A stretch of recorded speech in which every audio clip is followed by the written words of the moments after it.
from our Tasmanian headquarters, this is Southern Cross News with Rachel Williams. Good evening, everyone. The state opposition is accusing the government of rushing to release an audit of Crown land, earmarking affordable housing sites. Almost 140 hectares of land could be used to help ease the pressure on the housing market. But Labor says the community must be consulted first.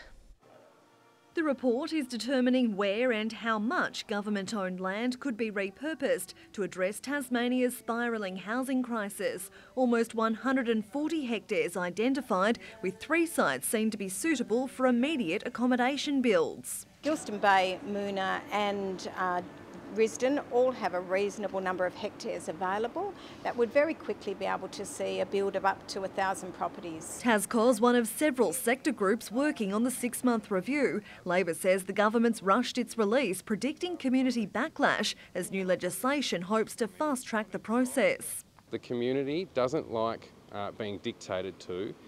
They've also announced fast-track legislation.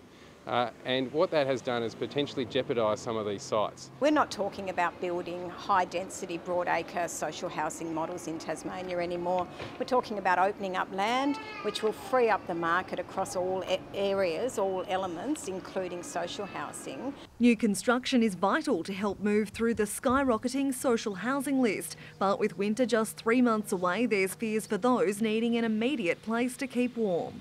The only other idea we've had is to put a few more vans in the place. At least we can get them out of tent stand, but even that's only a short-term band-aid solution. The government says supported accommodation is expecting to come online within weeks. Labor warning any moves on new construction must prioritise community consultation. You only have to look over on the Eastern Shore with Winteringham. They announced the site. That is a really good project that has been jeopardised by bad management. I think it's time that the Tasmanian community had a conversation about what they want to see for people in our state. We can't have people living in tents. Jacqueline Robson, Southern Cross News. Meanwhile, back in our state, Tasmanians are also being warned to prepare for damaging and dangerous winds, with 2 vigorous cold fronts expected to cross the state in the next 2 days. Strong winds are forecast from tonight. They will then ease tomorrow afternoon before more gusts hit early Monday morning. We're expecting gusts up to 100 kilometres an hour and possibly even up to 120 kilometres an hour in exposed locations. So it's going to be quite windy for most parts of Tasmania. The State Emergency Service says Tasmanians should be aware of falling trees, ensure outdoor items are secure and be prepared in case of power outages. The winds should ease late on Monday. Well, an overnight fire has caused up to $500,000 damage at Ulverston's Simplot potato processing plant. The fire, which started in an oil fryer, ignited just before 11 o'clock last night and took crews almost 4 hours to contain. It's understood the fire spread from the fryer to a flue, with damage estimated at between $300,000 and $500,000. No one was injured and the cause was deemed accidental. Simplot says it's now assessing the situation but is unable to comment on whether any of its operations will be affected. Welcome back. We're thousands of kilometres away from Ireland, but it hasn't stopped Tasmanians from donning green to celebrate St Patrick's Day. While many started early, our pubs are hoping they have enough Guinness to go around. In the usual St Patrick's Day tradition, the festivities started early. We've been here since breakfast time. I've got to be about 6. The Guinness going down all too easily for the Irish and the Irish at heart. It's a full meal in a glass. It's probably the only country that really we do embrace that way. Yeah. Probably because there's so many Irish everywhere around the world. Yeah. And Australians like to drink as much as the Irish do. It's a day of celebration. Yes. It's a day of just enjoying yourself and having good times with friends. So unfortunately they've all gone already. So we're the stayers. Hobart St Mary's College not only remembering the death of St Patrick, but also marking 150 years since the school first opened by celebrating its Irish beginnings.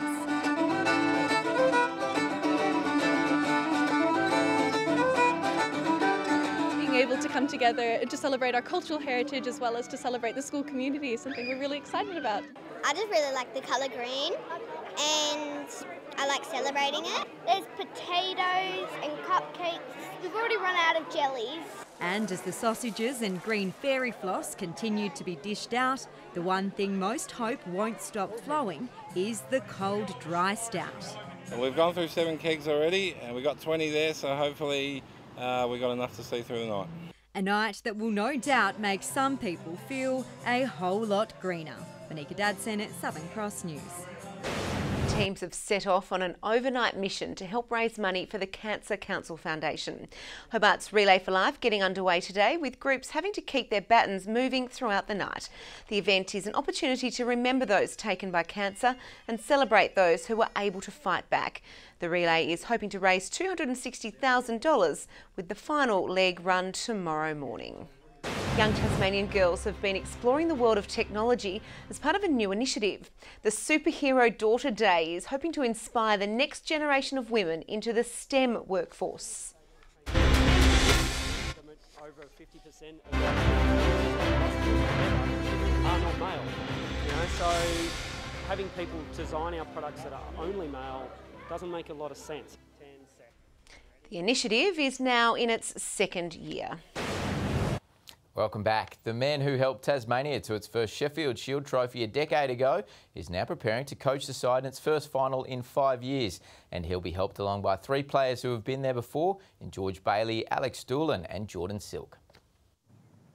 From dwelling down the bottom of the table to arguably the side to beat in the Shield final. For us, the most important thing and the most pleasing thing was how we executed our game plans this game. The Tigers earned their spot in next Friday's clash with Queensland with another impressive win at home yesterday, with the side's depth once again key to victory. It hasn't been just one player that's done the job for us, with our bowling group yesterday. Fekete was the one that got the wickets this game, but in the past it's been Rogers, or it's been Rainbird, or it's been Bird, or it's been Bell. The Tigers now prepare to take on a side that has rarely faltered this season, and although the Bulls won't have complete home ground advantage, with the game shifted from the Gabba to the Allen Border Field to avoid a clash with the AFL, Griffith expects a gritty match. I think Renshaw's a big wicket up the top of the order, and their bowling group's been really good for them all season. Having arrived at the start of the Shield season with a 3 to 5 year plan for success, Griffith's squad has gelled quicker than even he expected. I'll be honest, I didn't think that'd happen this fast. But now we're here, we'll give our best crack. All the staff have worked really hard, and we did have a long-term focus, and we still do. We don't want this to be a one-off. We want this to be a team that competes every year. The match begins on Friday. The NPL season has kicked off with a bang, with South Hobart and Hobart Zebras putting 8 goals through the back of the net at North Hobart Oval last night. South Hobart struck first, with Kobe Kemp opening the account for the Zebras hit back, with both sides slotting one more through before half-time. The reigning champions had just one more in them before the Zebras took control of the match, with Matt Sanders booting 2 to help the side along to a 5-3 upset win. In the Women's Super League match, the Zebras were also too good for South Hobart, recording a 2-0 victory. Back home now, and Tasmania's best young basketballers will spend the weekend battling it out for a chance to play against the world's best juniors at round 1 of the Tri-Series tournament at the Kingborough Sports Centre. Players from the under 14, 16 and 18 age groups have a chance to hone their skills ahead of the upcoming national championships, where the under 14s will vie for a spot at the Junior NBA World Championships in the USA. The difficult road to the 2019 AFL draft has begun for the state's best young footballers, put through their paces in Launceston today for the Mariners testing. And with AFL scouts watching on, the pressure to perform has never been greater. Following a draft drought for the state, it's predicted up to 10 Tasmanians could be on AFL lists by the end of the year. We've got a lot of interest from AFL clubs, and as you can see from today, we've got some very talented athletic types, so we're really confident we'll have at least a few on the draft board early. With several AFL club representatives watching on, today's Mariners testing was the start of a long 2018 for the draft hopefuls. The national standard is obviously very good too. It's been called another super draft. Back years ago, there was a Hodgeball Judds. It's crazy to think that some of the players that we've been playing against could be playing in the AFL, and this talent that's out there is amazing to see. Jones is one player touted as a potential top 10 pick, along with North Launceston's Taron Thomas. It's only really become a reality in the last couple, or probably a year maybe. So it's nice to know that you're getting recognised for what you're doing. And while things are looking up, AFL Tasmania does face an added challenge of getting the North West Coast best young talent ready, with Burnie and Devonport folding from the statewide competition. we're doing everything we can to give them an opportunity and make sure they're not disadvantaged by that at all. And players are under no illusion just how gruelling the path to realising their AFL dreams will be. If it happens, it happens. Like any cupboard, I'd be stoked to be on their list. We're going to have a couple of kids that could be 200-game AFL players. Good evening. The weather turned it up for St Paddy's Day today. Hobart 30, Launceston 26, Burnie 23, Devonport 22. Temperatures were above average by up to 10 degrees today. King Island 28, Grove and Ouse 29, 27 for St Helens and Friendly Beaches, Lowhead and Strawn 23 and Lyowini just 19. To the satellite, mid-level convective cloud over most of the state today and some thin high-level cloud around the fringes of King and Flinders Islands. Nationwide, a cold front can be seen there in the Bight approaching Tasmania. This will bring mid and high level cloud across the bottom tips of the country. Tropical cyclone Marcus is currently moving over Darwin. And the synoptic has that cold front crossing Tasmania early Sunday morning before another one approaches us from the west Sunday evening. Cyclone Marcus in Darwin will track west throughout Sunday. On the water, north to northwesterly winds to 40 knots with seas in the west and south reaching up to 4 metres from midday. There's a severe weather warning current for damaging winds across all of Tasmania. A gale warning current for coastal waters, a strong wind warning current for the lower east coast and Derwent estuary, and a small craft wind alert for the Central Plateau and Southwest Lakes.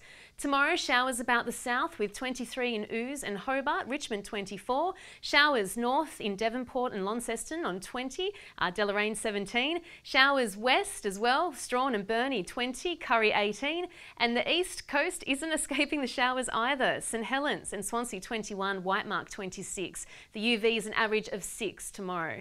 And the 3-day forecast presents showers Monday about the south and west extending statewide during the morning. You can expect some gusty northwesterlies and a state top of 21. Tuesday, showers again for the west and south, contracting south in the afternoon. And Wednesday, showers for the north coast and Bass Strait and looking cloudy elsewhere. And looking over our land down under tomorrow, we have sunny conditions and 27 for Perth, storms and 22 in Adelaide, Brisbane and Darwin 31 and Melbourne windy with 26. Wonderful. Thank you very much for that, Candice.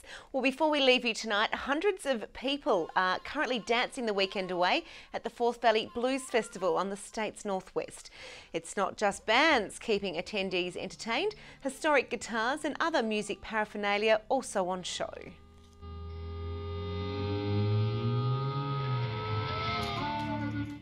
The 21st annual festival wraps up tonight with Hunters and Collectors frontman Mark Seymour taking the stage at 10 p.m.